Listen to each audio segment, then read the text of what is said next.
आप सभी का स्वागत है आज के हमारे इस वीडियो में। आज का हमारा टॉपिक है पाठ्यक्रम और पाठ्यचर्या। आज के वीडियो में हम पढ़ेंगे पाठ्यक्रम क्या होता है और पाठ्यचर्या क्या होता है और इसमें अंतर क्या होता है। तो नेट का जो फर्स्ट पेपर है उसमें फर्स्ट यूनिट टीचिंग एप्टीट्यूड का है और उसी के अंतर्गत हम लोग पाठ्यक्रम और पाठ्यचर्या को पढ़ेंगे और समझेंगे। तो सबसे पहले हम आसान भाषा में पाठ्यक्रम और पाठ्यचर्या को समझ लेते हैं, उसके बाद हम इस पे विस्तार से चर्चा करेंगे।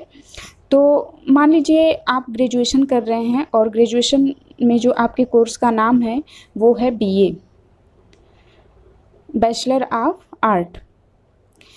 तो आपको पता है जो ग्रेजुएशन है 3 साल में पूरा होता है, फर्स्ट ईयर, सेकेंड ईयर और थर्ड ईयर। फर्स्ट ईयर के अंतर्गत मान लीजिए आप बीए कर रहे हैं, इसमें आप 3 तरह से करते हैं। 3 साल में आपका बीए कंप्लीट होता है, फर्स्ट ईयर, सेकेंड ईयर और थर्ड ईयर।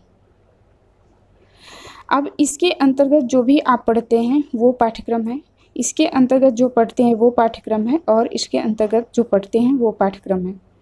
लेकिन आप देखेंगे कि फर्स्ट ईयर में 3 सब्जेक्ट होता है, सेकेंड ईयर में भी 3 सब्जेक्ट होता है, लेकिन थर्ड ईयर में आके 2 सब्जेक्ट हो जाते हैं।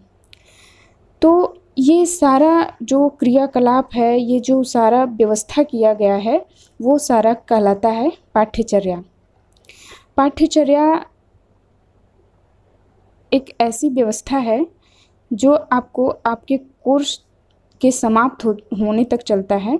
और ये सभी जितने भी अध्यापक हैं, मान लीजिए फर्स्ट ईयर में आपके 3 सब्जेक्ट हैं और तीनों सब्जेक्ट के जो अध्यापक हैं वो अलग अलग हैं।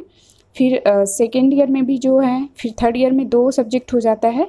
तो जो पाठ्यचर्या होता है सभी अध्यापक के लिए समान होता है, लेकिन जो पाठ्यक्रम होता है उसमें अलग अलग पाठ्यक्रम के लिए अलग अलग अध्यापक होते हैं। जैसे आप मान लीजिए आपका सब्जेक्ट इंग्लिश है या समाजशास्त्र है या शिक्षा शास्त्र है, तो इन सब्जेक्ट के लिए अलग अलग शिक्षक भी होते हैं। तो यहाँ पे आप समझ गए होंगे कि जो पाठ्यक्रम होता है वो पाठ्यचर्या के अंतर्गत ही आता है। मान लीजिए ये पूरा पाठ्यचर्या है और इसके अंदर ही पाठ्यक्रम आता है। तो यहाँ पे आप समझ सकते हैं कि जो पाठ्यक्रम है वो संकीर्ण है, संक्षिप्त है, लेकिन पाठ्यचर्या जो है वो व्यापक है, इसका क्षेत्र व्यापक है। पाठ्यचर्या के अंतर्गत ही पाठ्यक्रम को समझा जाता है। पाठ्यचर्या के अंतर्गत और भी चीज़ें आती हैं, जैसे मान लीजिए इसमें एक पाठ्यक्रम हो गया, ऊपर से आप साक्षात्कार होता है, जैसे इंटरव्यू होता है, कुछ प्रैक्टिकल्स होते हैं, कुछ गेम होते हैं एक कोर्स में, जैसे एनसीसी वगैरह हो गया, और भी कुछ गेम्स होते हैं, फिजिकल एक्टिविटी होती है। तो एक कोर्स के अंतर्गत बहुत सारी चीज़ें आती हैं, न कि बस पाठ्यक्रम को पढ़ना होता है। तो पाठ्यचर्या यही कहता है कि मतलब कोर्स के पूरा होने पर बच्चे का सर्वांगीण विकास होना चाहिए, शारीरिक, मानसिक, जो भी मतलब जितने भी विकास हैं सब सारा विकास होना चाहिए एक पाठ्यक्रम को कंप्लीट करने के बाद। तो आप समझ गए होंगे पाठ्यक्रम क्या है। पाठ्यक्रम जो आप पढ़ते हैं सब्जेक्ट है और ये प्रिंटेड होता है। और जो पाठ्यचर्या है, पाठ्यचर्या एक व्यवस्था है, एक क्रियाकलाप है जो कोर्स के लास्ट तक चलता है और यह व्यवस्था करता है कि यह कोर्स कितने दिन में पूरा होगा, इसमें क्या क्या पढ़ना है, कैसे पढ़ना है, क्या क्या बच्चों को पढ़ना है, कौन कौन क्षेत्र में उनको आगे बढ़ना है, ये सारी चीज़ें पाठ्यचर्या निर्धारित करता है। तो आइए देखते हैं पाठ्यक्रम क्या है और पाठ्यचर्या क्या है, इसको अच्छे से हम लोग विज्ञान की भाषा में पढ़ते हैं। तो सबसे पहले हम देखते हैं पाठ्यचर्या। पाठ्यचर्या शब्द अंग्रेजी भाषा के कैरिकुलम शब्द का हिंदी रूपांतरण है। कैरिकुलम शब्द लैटिन भाषा के क्यूरेट से बना है, जिसका अर्थ है दौड़ का मैदान।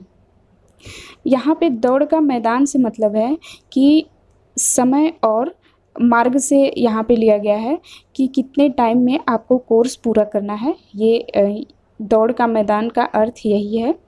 पाठ्यचर्या का निर्माण सरकारों एवं शिक्षा समितियों द्वारा किया जाता है। तो एक कोर्स की जो क्रियाविधि है वो किस प्रकार से होनी चाहिए, कितने साल में पूरा होना चाहिए, क्या क्या इसका पाठ्यक्रम होना चाहिए, इसका निर्धारण सरकार या शिक्षा समिति करता है। तो इसलिए पाठ्यचर्या का जो निर्माण है वो सरकार एवं शिक्षा समिति द्वारा होता है।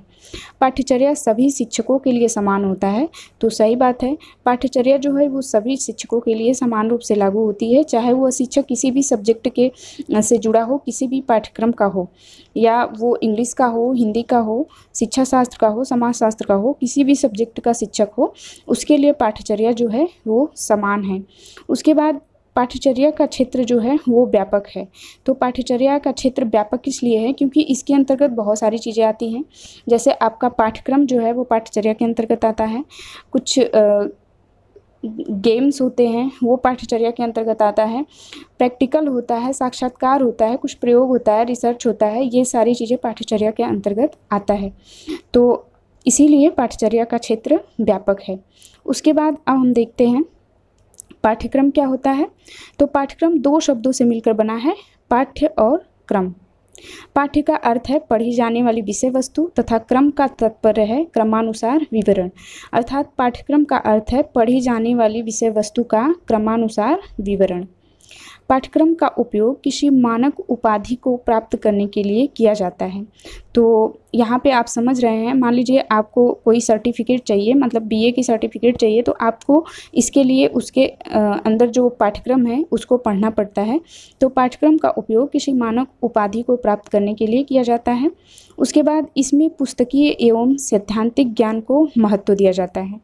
जो पाठ्यक्रम है इसमें सैद्धांतिक और पुस्तकीय ज्ञान को महत्व दिया जाता है, जो प्रिंटेड होता है उसी को पढ़ना होता है, लेकिन पाठ्यचर्या में ऐसा नहीं होता है। पाठ्यचर्या में पुस्तकीय ज्ञान के साथ साथ आपको व्यवहारिक ज्ञान भी जानना जरूरी होता है, क्योंकि पाठ्यचर्या में ये कहा गया है कि कोर्स के कंप्लीट होने के बाद बच्चा में सर्वांगीण विकास हो जाना चाहिए, उससे जुड़े उसके IQ लेवल के हिसाब से जो भी वो पढ़ रहा है उसका पूर्ण विकास हो जाना चाहिए। एक विद्वान है मुनरो, इनका कहना है कि पाठ्यक्रम में वह सब क्रिया सम्मिलित होती हैं जिनका हम शिक्षा के उद्देश्यों की प्राप्ति के लिए विद्यालय में प्रयोग करते हैं।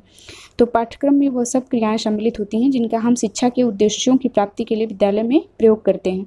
शिक्षा के उद्देश्यों का मतलब है जो आपका लक्ष्य है, जैसे आप BA पास करना चाहते हैं तो इसके लिए आप विद्यालय में क्या क्या पढ़ेंगे, ये सारे पाठ्यक्रम में आता है। अब हम देखते हैं पाठ्यक्रम और पाठ्यचर्या में अंतर क्या होता है, पाठ्यक्रम और पाठ्यचर्या में क्या क्या अंतर है। तो इन दोनों की प्रवृत्ति के बारे में देखते हैं। तो प्रवृत्ति में क्या अंतर है, तो पाठ्यक्रम वर्णनात्मक होता है। पाठ्यक्रम जो है उसमें व्याख्या किया जाता है, हर सिलेबस का अपना अलग अलग व्याख्या किया जाता है।